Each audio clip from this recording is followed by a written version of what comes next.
মুখ্যমন্ত্রীর নির্দেশে বৃহস্পতিবার ভিড় পুজো করে দেউচা পাচামিতে কাজ শুরু হলেও রাতে লাঠি বাঁশি নিয়ে সেখানে হাজির হয়ে বিক্ষোভ দেখিয়েছেন গ্রামবাসীদের একাংশ।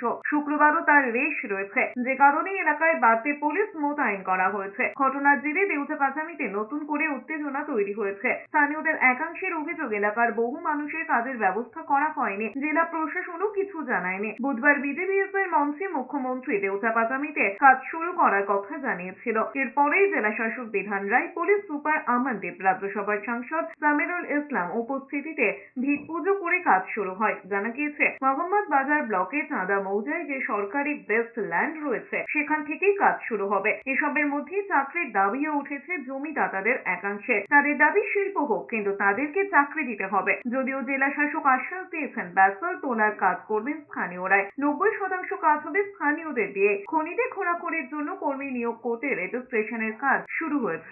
জমি খনি হবে তো তাদেরই কাজে লাগানো হবে। অলরেডি আমরা এখানে 24 জনের তালিকা করে দিচ্ছে, ওদেরকে কাজে লাগানো হচ্ছে।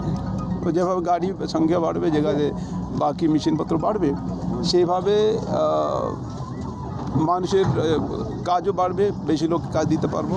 যত ভালোভাবে, যত বেশিভাবে কাজ আমরা চালাতে পারবো, তত বেশি মানুষ চাকরি কাজ পাবে।